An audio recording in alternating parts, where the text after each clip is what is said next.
हिमालय की 16,000 फीट की ऊंचाई पर एक ऐसी झील है जहां बिखरे पड़े हैं 800 से भी ज़्यादा इंसानों के कंकाल। इसे दुनिया जानती है रूपकुंड द स्केलेटन लेक के नाम से। क्या ये किसी देवी का श्राप था या कोई खौफनाक कुदरती हादसा? आइए चलते हैं इस खतरनाक ट्रैक पर और खोलते हैं रूपकुंड का ये अनसुलझा रहस्य। सुबह की ठंडी हवा और पहाड़ों की खूबसूरती के बीच हमने अपने सफ़र की शुरुआत की थराली से। थराली से हम दीवाल की ओर बढ़े। सड़क के दोनों तरफ ऊंचे ऊंचे पहाड़, बहती नदियाँ और छोटे छोटे गांव इस सफ़र को और भी खूबसूरत बना रहे थे। कुछ घंटों की ड्राइव के बाद हम लोहाजंग पहुँचे, जो रूपकुंड का शुरुआती पड़ाव माना जाता है। यहीं से असली रोमांच शुरू होने वाला था। अगली सुबह हमने अपना ट्रैक शुरू किया और लोहाजंग से निकलने के बाद हमारा पहला टारगेट था टोला टॉप।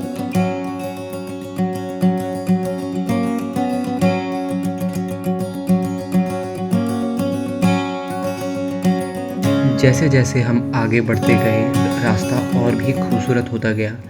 घने जंगल, पहाड़ों से आती हवा, पक्षियों की आवाज़ माहौल को जादुई बना रही थी।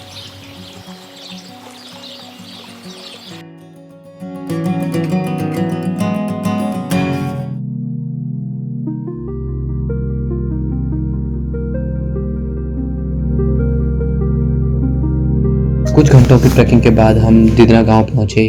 पहाड़ों के बीच यह एक छोटा सा गांव आज भी सादगी और खूबसूरती को संजोए हुए है। यहाँ कुछ देर रुककर हमने आराम किया और फिर हम अपनी मंजिल टोला टॉप के लिए निकल पड़े। अब इससे आगे हमारे पास इलेक्ट्रिसिटी भी नहीं है, सो चार्जिंग जितनी भी है, फ़ोन और कैमरा, ड्रोन, जितना भी हम चार्ज कर पाए अब यही है। सो अब कुछ शूट हम लोग फ़ोन से करेंगे, कुछ शूट हम लोग करने वाले हैं कैमरे से।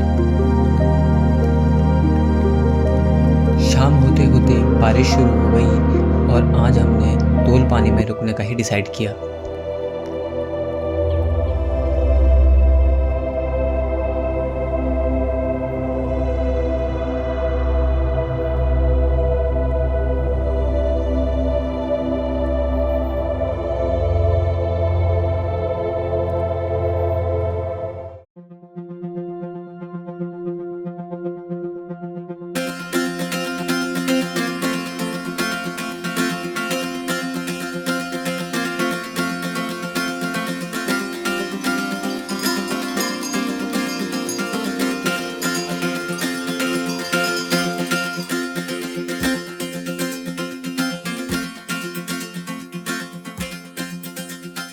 अगली सुबह फिर एक नई ऊर्जा के साथ हमने अपना सफ़र शुरू किया।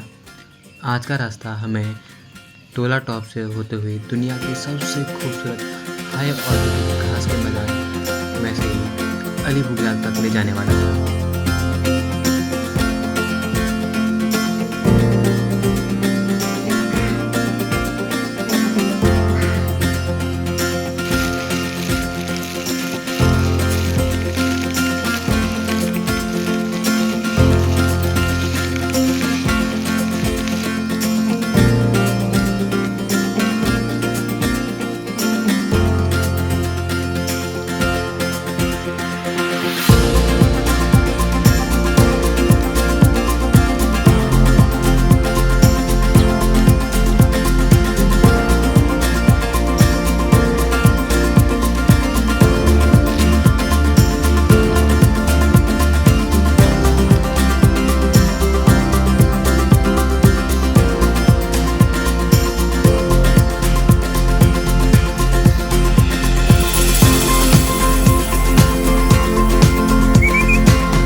जहाँ तक नजर जाती बस हरे भरे घास के मैदान और उनके पीछे बर्फ से ढकी हिमालय की चोटियां।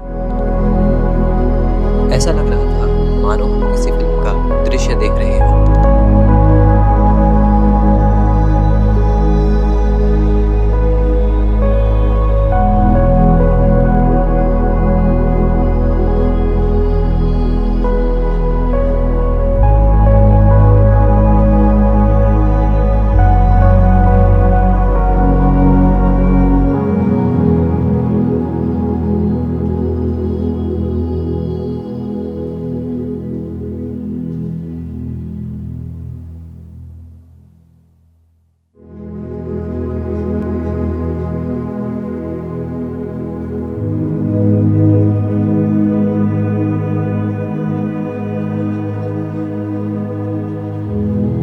अली बुग्याल की खूबसूरती को शब्दों में बयान करना आसान नहीं है। जहाँ तक नजर जाती थी बस हरी भरी घास, उनके पीछे हिमालय की बर्फ से भरी हुई चोटियां। हवा में ऐसी ताजगी थी जिसे महसूस तो किया जा सकता है लेकिन पूरी तरह बयान नहीं किया जा सकता।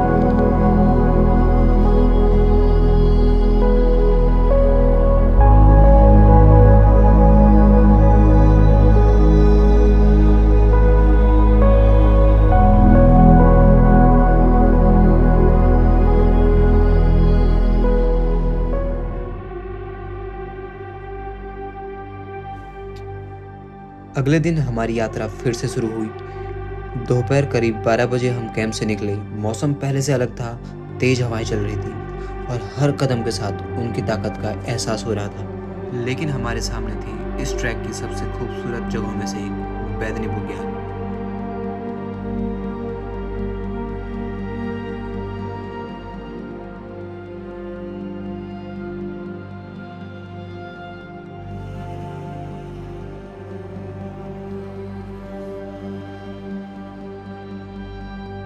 जैसे जैसे हम आगे बढ़े रास्ता धीरे धीरे खुलने लगा और विशाल घास के मैदान हमारे सामने फैल गए। कुछ ही देर में हम बैदनी बुग्याल पहुंच गए। यह सिर्फ एक खूबसूरत जगह नहीं बल्कि उत्तराखंड की आस्था और संस्कृति से भी गहराई से जुड़ी हुई है। यहाँ स्थित है बैदनी कुंड, जो अत्यंत ही पवित्र माना जाता है। हर 12 साल में एक बार नंदा देवी राजात यात्रा के दौरान श्रद्धालु इसी मार्ग से होकर गुजरते हैं। इसे हिमालय का कुंभ भी कहा जाता है। ये यात्रा मां नंदा को उनके मायके से विदा कर कैलाश की ओर भेजने का प्रतीक मानी जाती है। सैकड़ों वर्षों से लोग कठिन पहाड़ी रास्तों को पार कर इस परंपरा को निभाते आ रहे हैं।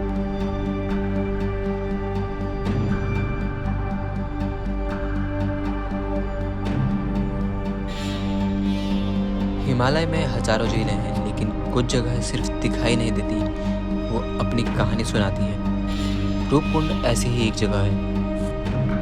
जब पहली बार लोगों ने इस झील के किनारे हड्डियां देखी तो कई सवाल पैदा हुए। ये लोग कौन थे, क्यों आए थे और इनकी मौत कैसे हुई?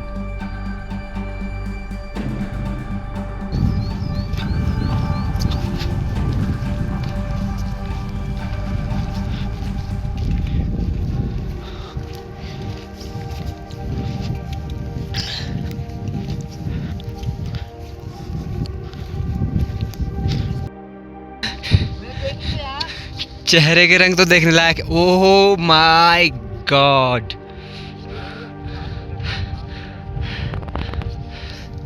ओह माय गॉड। भाई थकान भी बहुत ज़्यादा लग गई है लेकिन जो नज़ारे हैं ना वो रुकने का नाम नहीं ले रहे। और हर एक नज़ारा जाने के लिए भाई हम लोगों को ना फोर्स ही कर रहा है कि जाओ तुम भाई, तुम रुक नहीं सकते, तुम्हें जाना ही होगा ये देखने के लिए। मैं अब तुम्हें नज़ारे दिखाता हूँ।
डेंसिटी तो है ही नहीं, प्लस कुछ विजिबिलिटी तो है नहीं।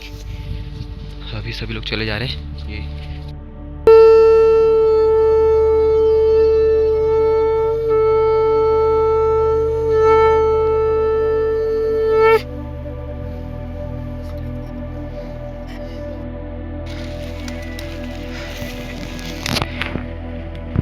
सुबह के 5:01 हो रहा है और हम अभी एटलीस्ट बकुआ बासा पहुंच चुके हैं। विजिबिलिटी भी कम है और कैमरे भी अपने डेड हो चुके हैं, तो फ़ोन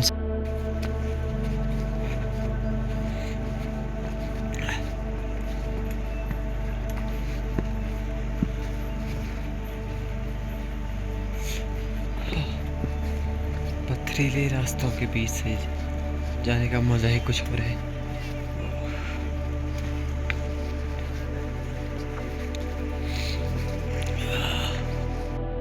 और यहाँ से बर्फीले पहाड़ चालू।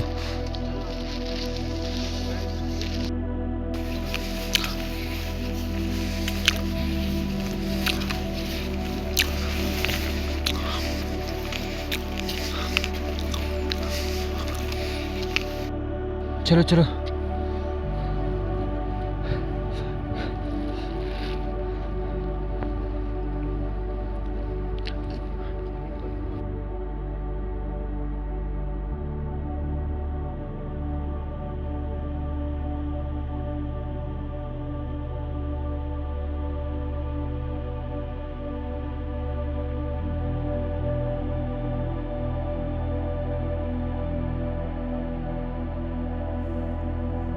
तेज और ठंडी हवाएं लगातार चल रही थी। जैसे जैसे हम ऊपर चढ़ रहे थे, ऑक्सीजन कम होती जा रही थी। सांसें तेज चल रही थी और हर कदम पहले से ज़्यादा भारी लग रहा था। लेकिन दिल में सिर्फ एक ही मंजिल थी, रूपकुंड। रूपकुंड के बेस के ओर बढ़ते हुए हमें कई छोटे छोटे बर्फ से ढकी वाटर क्रॉसिंग पार करनी पड़ती है। ऊपर से देखने पर ही साधारण बर्फ की चादर लगती है, लेकिन इसके नीचे तेजी से बह रहा पानी था। कई जगह बर्फ के नीचे खाली जगह बनी हुई थी। अगर किसी का भी पैर फिसल जाए या बर्फ टूट जाए तो गंभीर से गंभीर हादसा हो सकता है। इसलिए हम हर कदम बहुत सोच समझ कर रख रहे थे।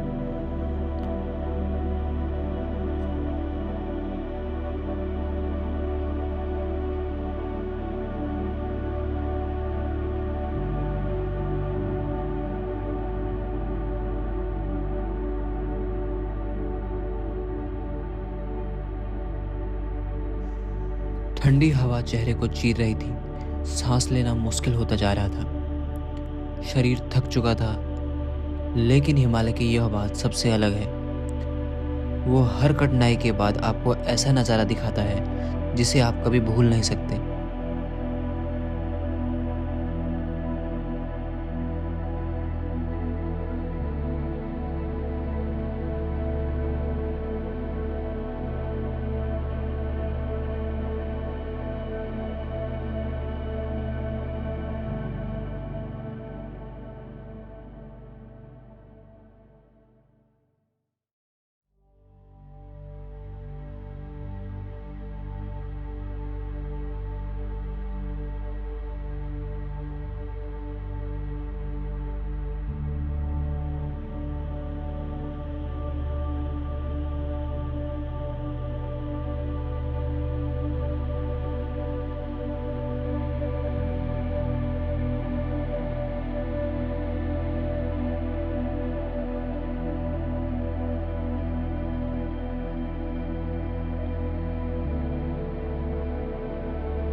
सुबह के 9:30 9:36 और फाइनली हम लोगों ने सबमिट कर दिया है रूपकुंड ट्रैक। अभी हमें 15,700 फीट पर, और जो सामने जो नज़ारे हैं वो आप लोग बिलीव नहीं कर पाओगे। इतना अनप्रिडिक्टेबल मौसम और इतना प्यारा वेदर। आज हम लोगों ने बहुत ही एंजॉय किया रूट को, बहुत ही ज़्यादा। लेडी की थी, लेडीज की थी वो, और लंबे बाल यहाँ तक थे। हाँ तो जाने बाल भी। हाँ पूरे बाल, अरे भाई साहब मान से बिल्कुल लाल था भाई। उसी टाइम पे जो है ये ग्लेशियर पिघला था। पुराने समय में माना जाता था कि ये कंकाल किसी युद्ध या महामारी के शिकार लोगों के हैं, लेकिन बाद में वैज्ञानिकों ने इन अवशेषों पर अध्ययन किया। रिसर्च से पता चला कि यहाँ मिले कई लोगों की मौत लगभग 9वीं शताब्दी के आसपास हुई थी। साइंटिफिक रिसर्च के अनुसार ये लोग एक ही समय के नहीं थे, कुछ अवशेष अलग अलग समय के पाए गए हैं। मौत का कारण आज भी पूरी तरह निश्चित नहीं है। एक संभावना यह बताई गई है कि कुछ लोग अचानक आए तेज ओलों जैसी प्राकृतिक घटना से मारे गए होंगे। गढ़वाल के स्थानीय लोगों में एक कहानी सुनाई जाती है कि राजा जसधवल अपनी गर्भवती रानी के साथ नंदा देवी राजजात यात्रा पर निकले थे। कहा जाता है इस यात्रा के दौरान राजा के दल ने पवित्र स्थान की मर्यादाएं तोड़ी और जिससे देवी नाराज हो गई। लोक मान्यताओं के अनुसार आसमान से बड़े बड़े ओले गिरे और यात्रियों की मृत्यु हो गई। वही लोग बाद में रूपकुंड के आसपास मिले। आज मैं इस झील को देखने आया था, लेकिन यहाँ आकर लगा शायद ये झील हमें देख रही है। हजारों सालों से ये पहाड़, ये बर्फ और ये पानी सब कुछ याद रखते हैं। कुछ रहस्य इसलिए खूबसूरत होते हैं क्योंकि इनके सारे जवाब नहीं मिलते। रूपकुंड एक ऐसी ही कहानी है, एक झील, कुछ हड्डियाँ, कुछ लोक कथाएं और हिमालय की खामोश याद। हिमालय में मौसम कभी सिर्फ मौसम नहीं होता, कभी कभी वह किसी की आखिरी कहानी बन जाता है।